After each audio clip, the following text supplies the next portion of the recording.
everybody. Welcome to Project HR, a podcast dedicated to building better workplaces. As always, I'm Beth Pilgreen, your host. And as a recent study by HR.com's Research Institute and 𝐓𝐸 showed, toxic workplace cultures and behaviors are on the rise in offices around the country. What's more, all too often, employers lack comprehensive solutions to deal with this toxicity. In the era of Me Too and zero-tolerance harassment policies, of course, much attention has been given to speaking out, to taking action, and to hopefully preventing toxic behaviors from happening in the first place. But what often gets lost in these situations is the human element. The mistreated employees themselves, who often face the after effects of the misconduct, as well as the self-doubt and anguish surrounding the decision to report entirely on their own. Until we can eliminate toxic workplaces altogether, it's clear that in the meantime, we can all do a better job of supporting employees affected by toxic behaviors. And today's guest has a few specific thoughts on something that can help us do just that. Jana Morrin is the CEO and co-founder at Speakfully, a new platform that helps employees discreetly navigate through toxic workplace experiences. And today, we'll be talking about supporting employees who have experienced mistreatment at work. Jana, we are glad that you could join us. Thank you. Thanks for having me. I'm really excited to be here. Yeah, so are we. Well, one quick note to get us started. I noticed that more often than not, you don't use the term harassment. Instead, you favor mistreatment. What's the reason behind this differentiation? So there's a couple of reasons. I think that we ended up kind of going that route versus the harassment route. One reason, there's lots of different types of mistreatment, lots of different ways that people are living in a toxic workplace environment, and it's not just harassment. So I think that we wanted to, make it more generalized versus just focusing on harassment. And then also, I think that when someone's going through something, they don't necessarily know or even think about it as harassment, but it might be. And so we didn't want people to just look at it and say, oh, well, that's not me, even though it could be Right. them in that situation. They just don't know yet, or they might not feel, like that they are a victim. And so they don't classify themselves as that when they're in it. It's hard to kind of look outside the box a little bit when you are currently in a situation where you don't even know sometimes what you're experiencing. Sure. Would you say that generally speaking, does that typically have a sexual connotation in this context, do you think, in the workplace? Absolutely. And that's a good point. And another reason is that when people see harassment, they think sexual harassment. And Right. it doesn't have to be that. It could be it could be not sexual. There is just the harassment angle of it. And so we didn't want people to come in and just think, well, I'm not being sexually harassed, so that's not me, and Right. because Yeah. that's what they naturally would think. So we kind of wanted to put mistreatment because that can be a variety of things, and it just kind of doesn't make it as scary of a word hmm as harassment is to people. Yeah. I Mhm. appreciate that because I had an employer one time who he just had a strong anger problem and he would Yeah. lash out at his employees often. And it Mhm. wasn't harassment, but it was Right. mistreatment. Yeah. Right. Absolutely, and then Yeah. that happens all the time. Yeah. Yeah. I can relate to Absolutely. that. Mhm. Well, in the introduction, we talked about a recent study that showed toxic workplaces are pervasive in this country. Do the results of this study surprise you? Well, unfortunately, they don't. I think that when people are experiencing any type of mistreatment, I think a lot of people, when they think about it, not even when I personally think that, especially someone who hasn't experienced it before, Mhm. they think it's black and white. Like it's either this or this. Yeah. But I think a huge part of the time, it's very gray.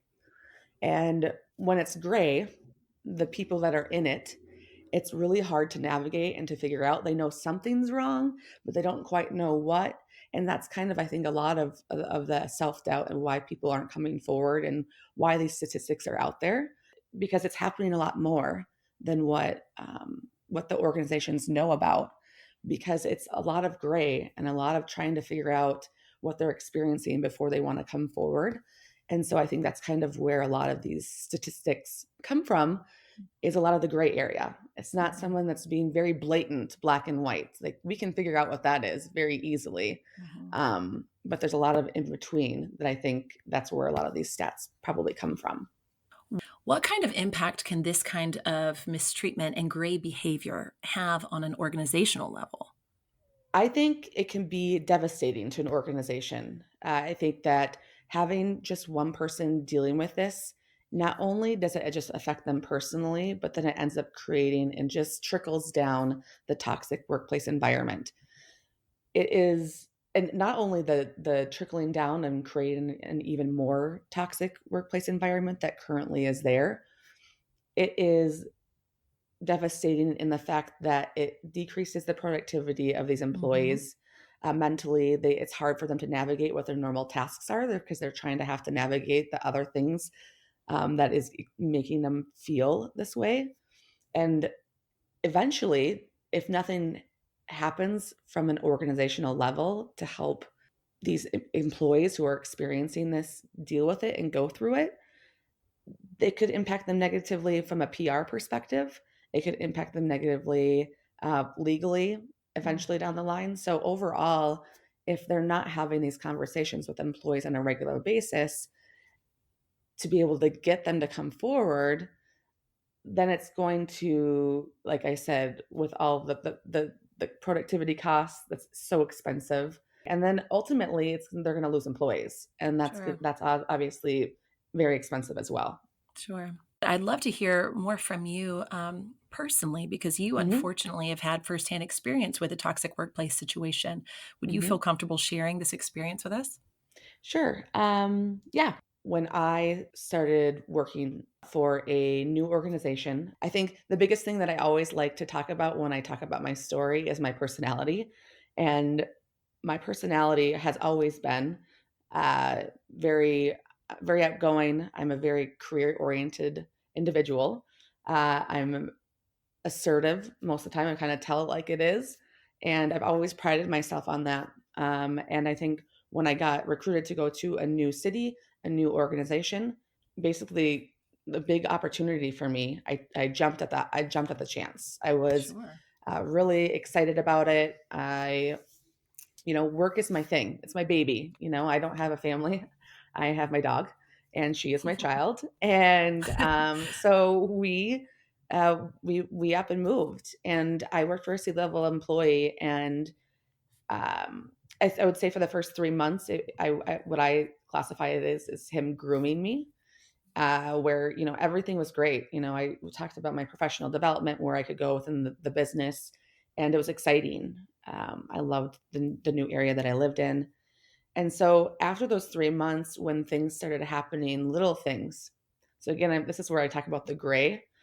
Little things started happening where I was not quite sure what was going on, but then I knew him well enough for the first 3 months that that's where the whole the mental acrobatics start happening. You don't really know what's going on, but it doesn't feel right.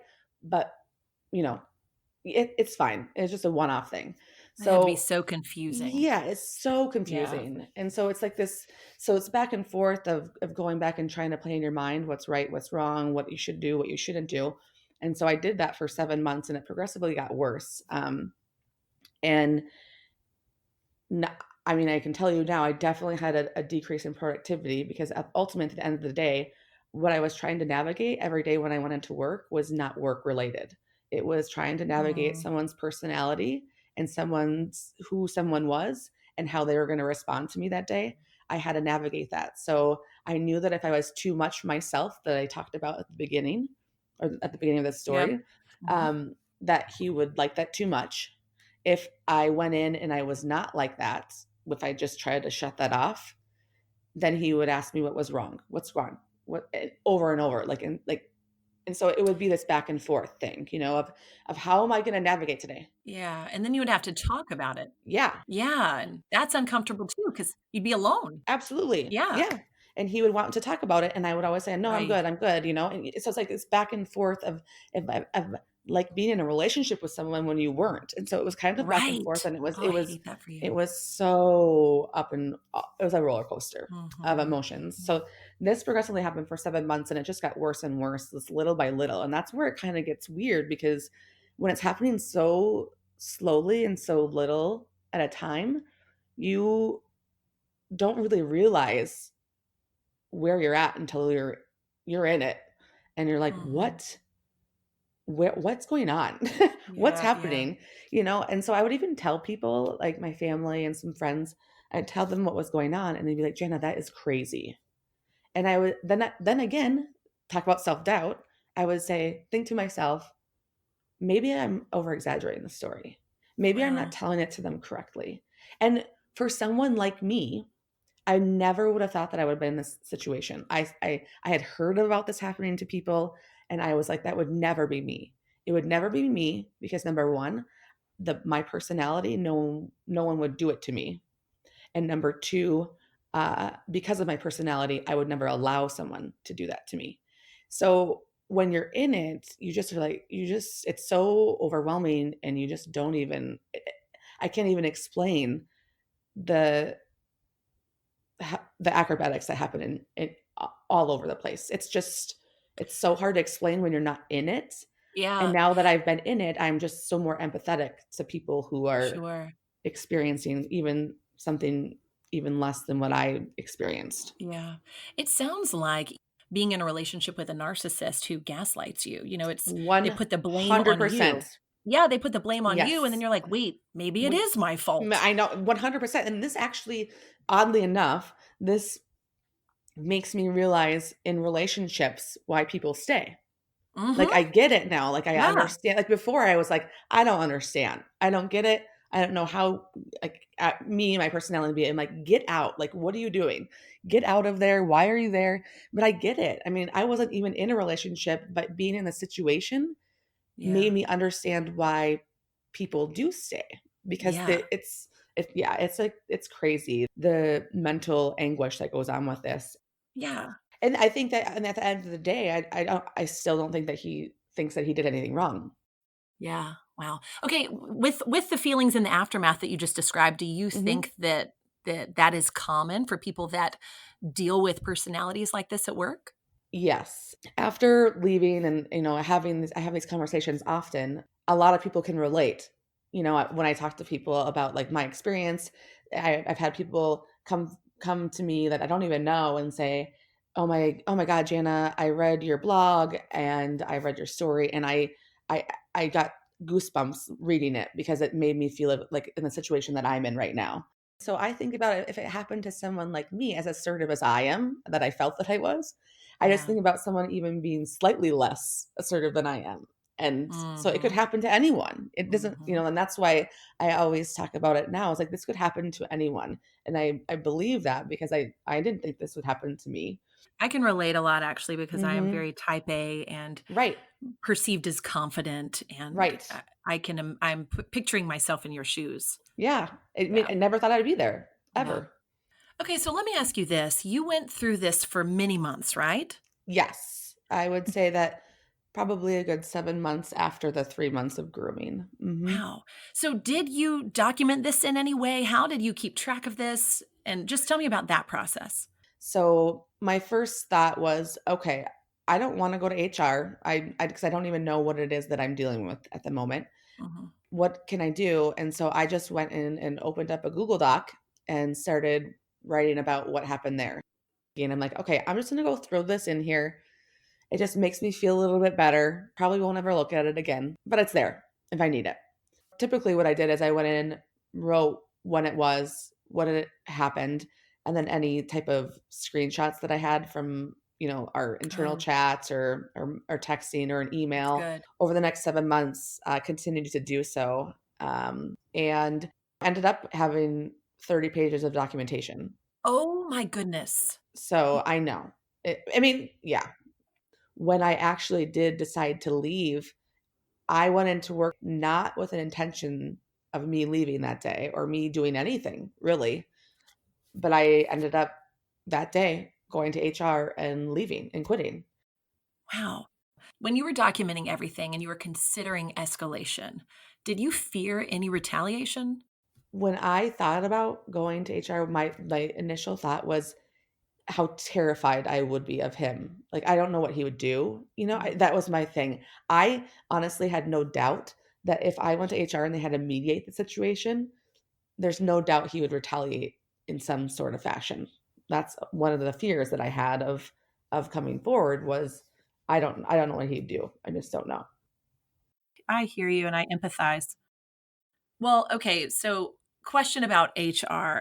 Did you see them as being like some sort of an advocate if you were to go to them? Hmm.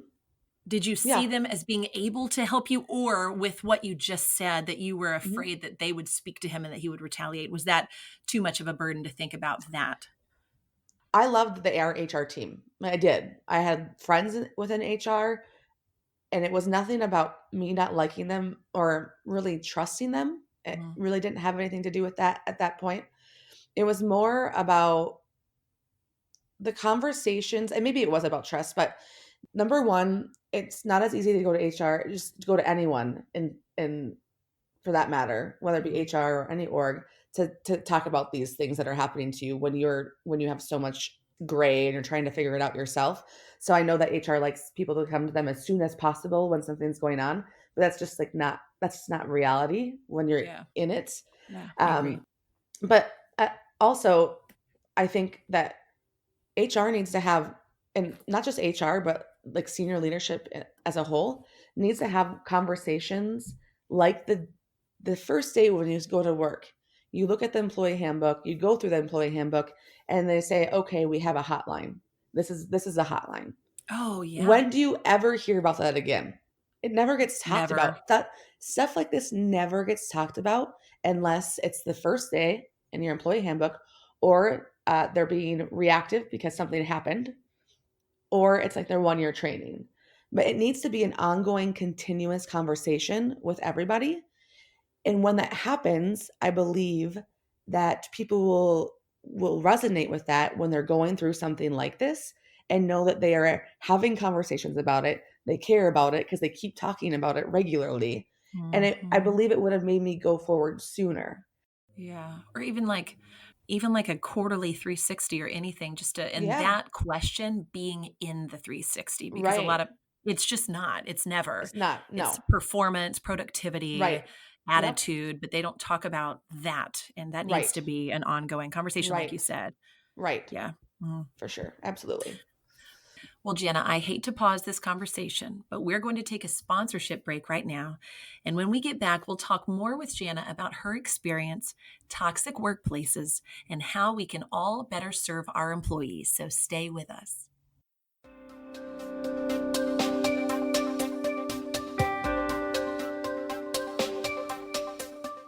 Thanks to the Respectful Workplace for supporting this week's episode of Project HR. Brand new for 2020, the Respectful Workplace is online harassment prevention that connects with your workforce so you can focus on growth and success. Download our free state-by-state guide to harassment prevention at therespectfulworkplace.net and get started today.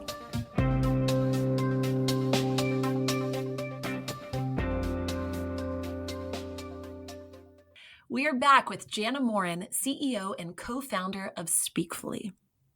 Jana, okay, I know we've talked a lot about this, but let's narrow it down.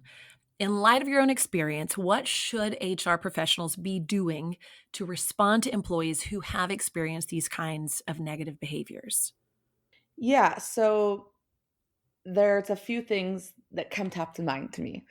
One is really being transparent and showing that they are taking accountability for these types of actions that are happening or not happening. I mean, at the end of the day, they might not know something's going on, but they can still be very transparent about what it is that they're trying to do from an org perspective. And then when someone does submit something to them, the transparency piece is huge. It's really scary going to HR for the first time with whatever it is that you're going there for. And if you submit something and it just kind of goes in this black hole, it will definitely decrease productivity because that's all you're thinking about is, oh my God, they got this report. When are they going to respond to me? What are they Yeah. doing? Are they investigating? Are they talking to the person? And so I think that it's really important that they show transparency and then also take accountability and take action when something is going on. Obviously, you have to investigate, but it's just being very clear to the employee about what it is that they're doing so that they aren't, feeling even more lost and scared than they were when they were in it. Mhm. So taking accountability, showing transparency, and again, having ongoing conversations with employees about uncomfortable situations in general. Right. And employees, I think, need to be reminded, or this would be Hmm. my personal preference, that the people above them do care about them as humans. Yeah, They're not just workhorses there to help you with your bottom line. absolutely. Absolutely. So that's nice in general, I think. Hmm. Well, all of this to me screams for a safe, neutral space for employees who are in need of support, which brings us to Speakfully. Can you Yay. tell us about your platform? I'd love to hear more about it and to share with Yeah. our listeners. Yeah, absolutely. So Speakfully was stemmed obviously from what I just everything that you heard about in my experience. I think that after that, tried to figure out you know, what would have helped me in that situation. What was the lack of resources that I wish I would have had in the situation like that? And not only from an employee perspective, but from an org perspective, how could I have, made their life easier as well so that we could have came together as one. And I think the way we provide at Speakfully kind of helps with both of those things. So it's a platform that helps HR be more proactive. And then it also creates a safe place for employees to be able to go and write down their experiences. And then when they're ready to submit, then they will submit to HR, and then HR they'll get it through our platform, and then HR can show that transparency and accountability through our platform by kind of giving little notifications back to the employee about what it is that they're doing with the file that they just sent to them. But from a HR perspective, we provide some data and analytics even prior to submission. So when the employees go in and are starting to write about any type of experience they're having, we ask us like a series of 3 questions. It's all customizable, so it can be based off of the org.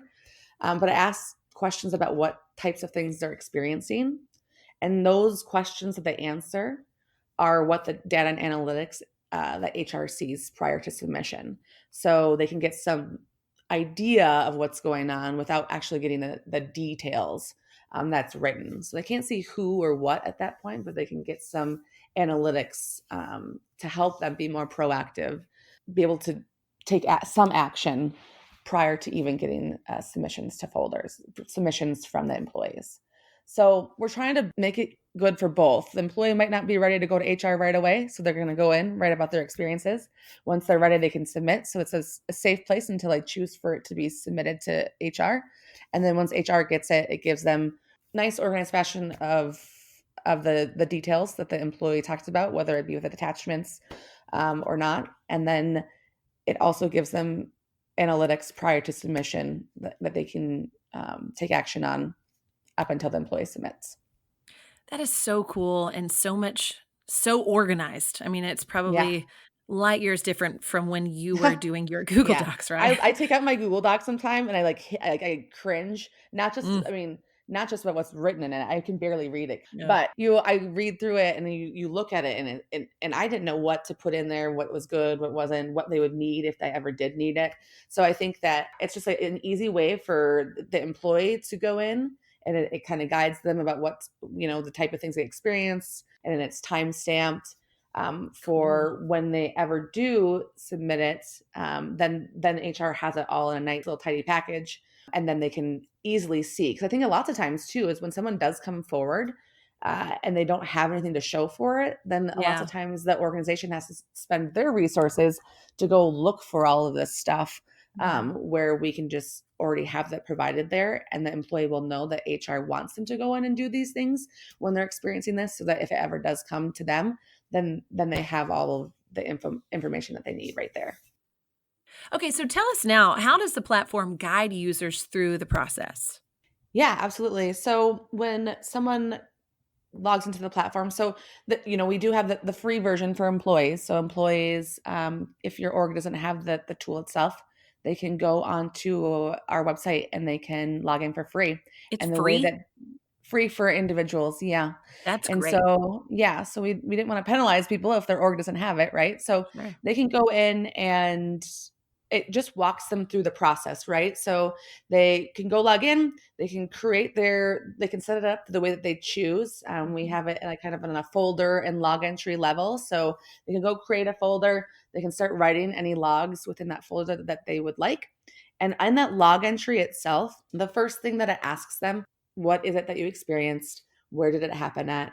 And how did it make you feel? So we ask those questions specifically so that they can make sure that they input that information. And then another feature that we have for employees as well that I didn't mention earlier is when they log into the product, we also do have a resources panel there for them that where they can go to the sites that we have there that kind of explain a little bit more about what harassment, discrimination, bias is. It gives definitions of those. We have a site that we partner with called Empower Work, and it's a texting counselor service. So it's peer to peer counselors. Wow. Yeah. So we kind of give them a breakdown of these resources that they can use to help them when they're feeling kind of alone in a Yeah. situation where they need to be validated or they aren't sure what's going on.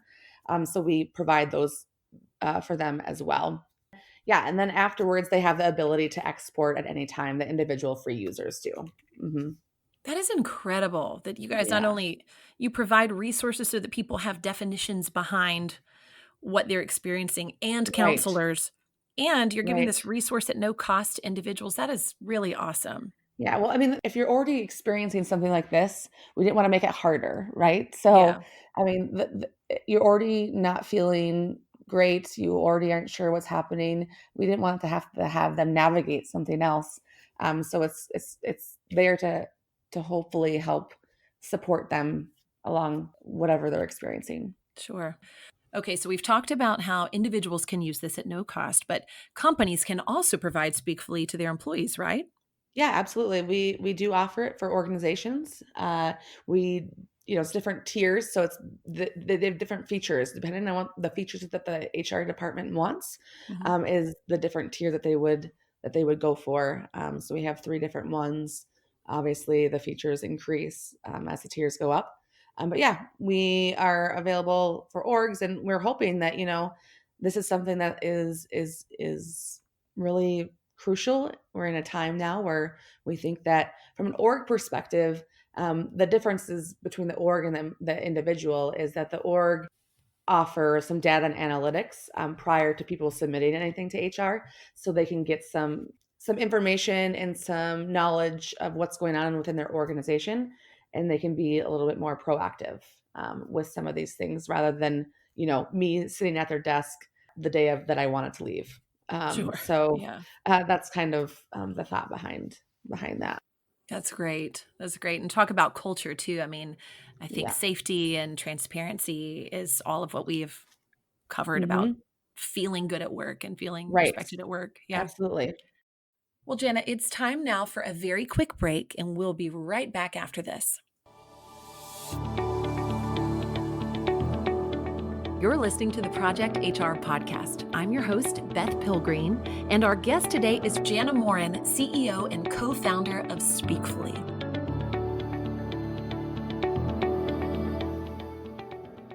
And we are back. Jana, I imagine privacy is a huge concern both for the individual and the team users. Can you Hmm. tell us how Speakfully addresses privacy? Yeah, we're a cloud-based platform, and everything's encrypted in the cloud. We don't have access to what it is that they're writing. The only We get the metadata from those questions that they answer, and that's what HR sees. But other than that, the only time that HR sees anything, or we don't see anything ever. But when they submit it to HR, then it gets through to HR, and then they see everything that they wrote. But outside of that, it's only the questions that get answered, and it's not based off of the person. They don't see who or what. They just see as a whole, as an organization, this is the way that people are answering these questions. So yeah, everything is we're a third party vendor. We go and implement into the environment, and we do not see anything, nor does HR unless you submit. Wow. Let's talk about the legal benefits to using Speakfully.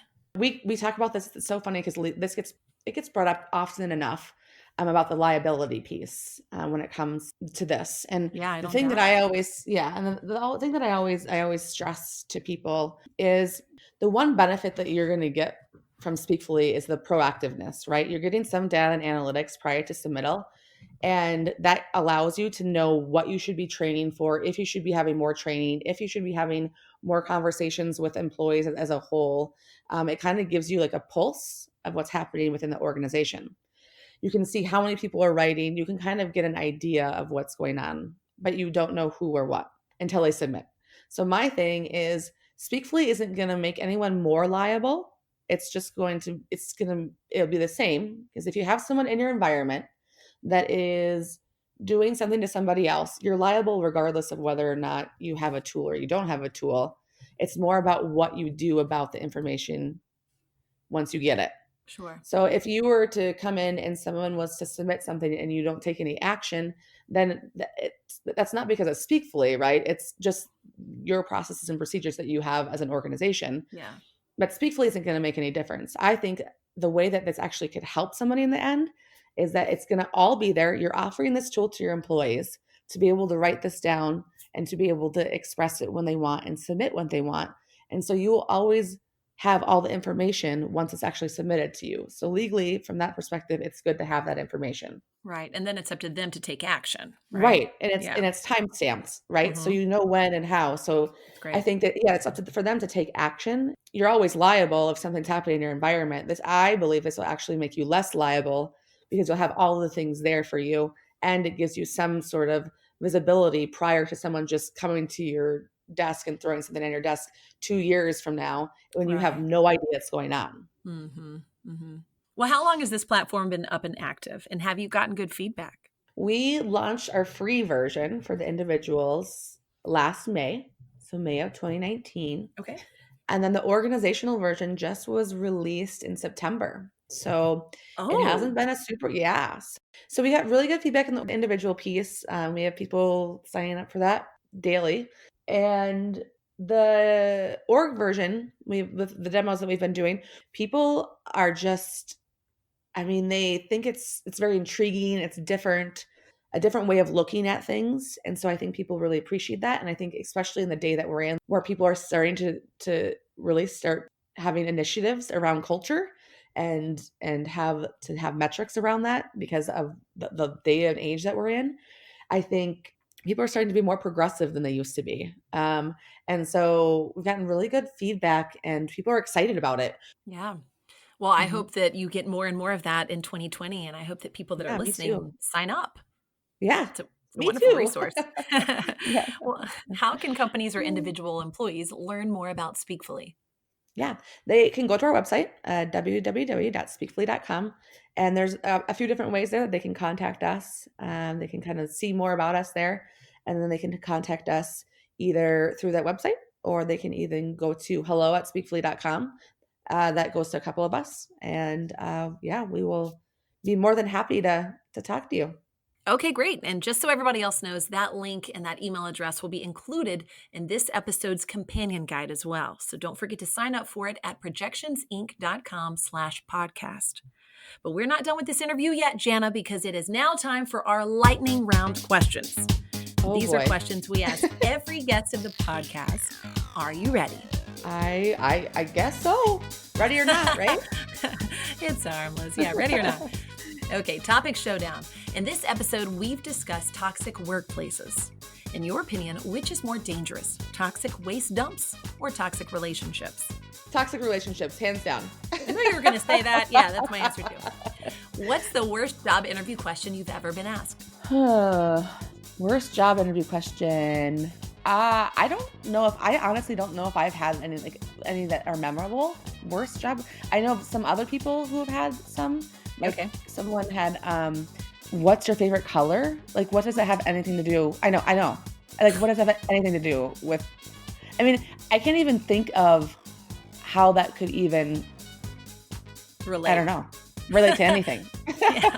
Honestly, that person just gave up that day, didn't they? Right. Okay. What's your favorite thing about working in HR? The people. I mean, since I was young, I've always wanted to be in a role where I can help people professionally and personally. So definitely people, hands down. What's the best piece of advice you've ever been given? So when I started Speakfully, I was, figuring out how we're going to do this, what's going to happen. And I saw a quote that I love, and I still love to this day. And it was, if somebody offers you an amazing opportunity, but you're not sure you can do it, say yes, then learn how to do it later. That's love that. I know. That's Great. my favorite. Who or what inspires you? I mean, I always say my parents because they do, but that's a very cliche answer. But if I was to say famously that everybody would know, I would say probably Michelle Obama. I think that just of all the social good that she does, and with women empowerment, and even with the kids, she does like the healthy kids initiatives that she's been doing. I just think that she just does so many social good things that it's very inspiring. Agreed. She's a rock star. She is. Well, Jana, thanks for joining me today on this week's episode of Project HR. Thank you, Beth. I appreciate it. It was fun. It was really fun. Yes. Yeah. And thanks to our listeners as well. Don't forget to grab the companion for this episode at projectionsinc.com/podcast. And if you'd like to be on Project HR, or you know someone who would, feel free to email us at projecthr@projectionsinc.com. And for our fellow podcasters who might be attending the 2020 PodFest Expo in Orlando next week, if you see our producer, Jackie Gregory, make sure to say hey to her while you're all out there sharing podcast tips and tricks. Last but definitely not least, we'd love for you to rate us 5 stars on Apple Podcasts, Google Podcasts, Stitcher, Spotify, or wherever you get your content. Your ratings help more people to find us online, so thanks for helping us get the word out. Well, that's it from me for now. Let's make it a great day at work.